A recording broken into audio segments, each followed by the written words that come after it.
Hello, ang pag-uusapan natin ngayon ay kung pwede ba yung mga visitor visa status holder na nandito sa loob ng Canada na makapag-apply ng trabaho under a work permit.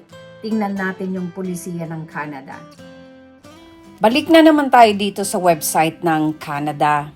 Alam nyo kung bakit ako pabalik-balik dito kasi mismong government ang nag-post. Kung ang titingnan natin ay yung ibang mga news agency or agency mismo, pwedeng maiba, mas maganda dito. So ituloy natin yung sinasabi natin kanina na visitors can apply to continue to apply for work permits inside Canada with temporary policy extended 2 years. So ito, ginawang announcement noong February 28, 2023. Sabi niya, basahin nating maigi intindihin natin. Foreign nationals who are in Canada as visitors and who receive a valid job offer will continue to be able to apply for and receive a work permit without having to leave the country. Visitors applying under this public policy who held a work permit within the last 12 months will continue to be able to request interim work authorization to begin working for their new employer more quickly. Set to expire today, this COVID-era temporary public policy has been extended by 2 years until February 28, 2025. Leaving this temporary policy in place makes visitors an option for employers in Canada as many are facing significant labor shortages during this period of economic expansion. Balikan natin. So sinasabi dito na simula noong February 28, 2023, gumawa ang Government of Canada ng anunsyo, ng public policy na itutuloy nila for another 2 years. Itong pulisiya na ito na kung saan may tsansa o pwedeng maghanap ng trabaho yung mga bisita from other countries na nandito sa loob ng Canada. Dahil daw ito sa significant labor shortages during this period of economic expansion. So, ang sinasabi dito, kunwari nagbisita ka, maswerte ka kung binigyan ka ng up to 6 months na titira dito sa Canada na may status na visitor. Maswerte ka kasi may chance ka, lalo na kung skilled ka, na siya ang kinukulang talaga dito sa Canada. Yung nakita nyo yung ibang video ko, ang kinukulang dito yung mga electrician, plumbers, carpenters, ano pa yung nabanggit ko doon? Ibang skill na kailangan, mechanic. So, kinukulang sila ng ganito. So, kunwari, nagbisita ka dito sa Canada at binigyan ka ng 6 months of stay, pwede kang mag-apply dito sa Canada. So, pag nandito ka, maghahanap ka ng employer na magbibigay sa'yo ng LAMIA. Ito ngayon ang challenge dito. Totoo nga na in-extend nila ng for another 2 years. Ito ang challenge dito. Kung sakali nag-apply ka, hinire ka ng kumpanya, mostly hinahanap nila dito yung may valid work permit na. Kasi karamihan ng mga employers dito, ayaw nila nang mag-process ng mga papers, magbabayad pa sila sa immigration. Dito nga sa amin, small city, may 16 to 20,000 population. Dalawa lang ang alam namin na employer na nagbibigay o nagpaproseso ng LAMIA. Depende pa ito sa skill ng tao. So, kunwari, bumisita ka dito at carpenter ka sa Pilipinas, may certificate ka sa TESDA, tapos may experience ka na 3 years, pwede kang mag-apply sa employer na naghahanap ng carpenter. Pero titingnan mo kung nagbibigay ba sila ng LAMIA.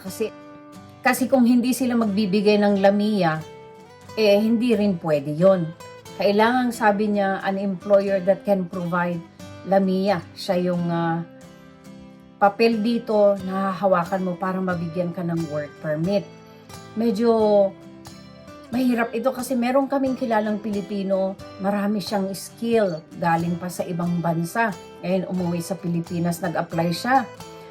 nagustuhan siya ng isang employer. So ngayon, ang ginawa ng employer, nag-submit siya ng request ng Lamia sa immigration. Ang dami raw tanong. Ang hirap daw yung proseso kaya umatras sila. So, yun din ang challenge dito. Kung pupunta yung request ng employer sa immigration, talagang ang immigration din nagtatanong. Unang tanong nila, bakit ka nag-hire ng foreigner? Baka pwedeng mahanap mo ito sa Canada. Maraming unemployed dito sa Canada. So, kung kayang rasunan yun ng employer na pwede niyang sabihin na matagal na kaming nag-posting pero walang nag-a-apply, walang qualified, ito ang nakita namin, pwede nilang rasunan yun, baka pwedeng makalusot. O ngayon, ang tanong nating susunod ay kung sino yung mga eligible na bisita na pwedeng mag-apply sa work permit. Basahin ulit natin. Ngayon naman, titingnan natin kung sino yung mga eligible. Sino yung mga pwedeng mag-apply na bisita dito sa Canada. Una, sabi niya, have valid status in Canada as a visitor on the day they apply. So, kailangan hindi paso yung visitor visa mo. Kailangan within that period na visitor visa status ka, pwede ka nang mag-apply. Pangalawa, have a job offer that is supported by a labor market impact assessment. So, dadaan na naman dito sa criteria. Ito ang medyo mabigat kasi kailangan meron sa NOC na criteria ng government bago mabigyan ng Lamia. Pero meron din yung mga exempted. So, government ang pwede mong i-research dito kung ano yung mga exempted. Pero kung ano yung skill mo, siya yung a-applyin mo dito, yung kaya mong rasunan. Hindi pwedeng nag-iimbento o nagsisinungaling, lalong hindi ka makukuha niyan. Pangatlo, submit an application for an employer-specific work permit no later than February 28, 2025. So, pwede kang magbayad ng agency dito, at least yung mga expert na makakatulong sa'yo. Pwede rin naman na gawin sa sarili mo, kailangan mo lang upuan kasi puros online. Meet all other standard admissibility criteria. So, meron pong criteria bago mabigyan ng Lamia. Meron din pong criteria para sa employer at saka nag-a-apply ng trabaho. Ngayon naman, titingnan natin kung ano itong Lamia o Labor Market Impact Assessment. Sabi dito, it is a document that an employer in Canada may need to get before hiring a foreign worker. So, kung talagang ang employer ay desidido na mag-hire ng foreign worker dahil alam nila ang palisiya na ito na pwede nang mag-apply ang visitor visa, lalo na kung nangangailangan sila ng tao, pwede silang maglakad ng Lamia, naka-ready ito. O di kaya, kung meron silang na-interview at nagustuhan nila, kunwari meron pang 4 months na natitira na stay as a visitor dito sa Canada, pwede nilang paghintayin siguro yung hinire nila o yung in-interview nila tapos ilakad nila yung Lamia. Pero ito yung challenge. Sabi niya, a positive Lamia will show that there is a need for a foreign worker to fill the job. It will also show that no Canadian worker or permanent resident is available to do the job. A positive Lamia is sometimes called a confirmation letter. Tingnan nyo. So ito po ang magiging challenge sa employer at saka sa aplikante. So ang Lamia, bago ka mabigyan ng immigration ng Lamia, kailangan mong i-prove na walang nag-apply na Canadian citizen o permanent resident sa trabaho na ito. Walang qualified, walang nag-a-apply. So kailangan din mag-posting sila. Bago sila maghingi o mag-request ng Lamia, kailangan mag-posting sila within Canada. Ito ang isang proof. Kunwari, kailangan nila kaagad ASAP, tapos pinost nila ng 1 month, 2 months, walang nag-a-apply. Ito ang malaking opportunity na pwedeng mag-apply ang employer ng Lamia sa immigration. Kaya niyang rasunan kasi ang ebidensya na ibibigay niya sa immigration ay, tingnan nyo ito, nag-post ako kaso walang nag-apply, may nag-apply nga pero walang qualified, hindi naman namin pwedeng isakripisyo yung quality ng trabaho dito, yung kumpanya namin. So, yun po ang magiging rason nila at kung kaya nilang rasunan at makumbinsi nila ang immigration, magbibigay ang immigration ng Lamia. So sabi dito, ituloy natin, if the employer needs an Lamia, they must apply for one.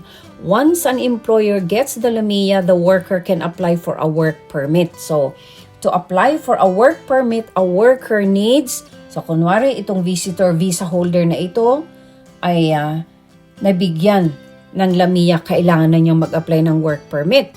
So, ito yung mga apat na kailangan. Una, a job offer letter. Dapat manggagaling sa employer yan. A contract, manggagaling din sa employer yan.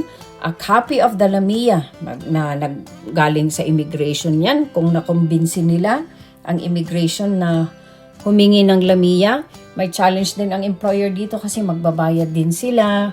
Hindi po ito libre, may babayaran din sila sa immigration. And then, the LAMIA number na mahahanapan doon sa may LAMIA. O ayan, kung meron po kayong natutunan at nagustuhan nyo ang videong ito, paki-like po, subscribe, and share. Maraming salamat at sa susunod po muli.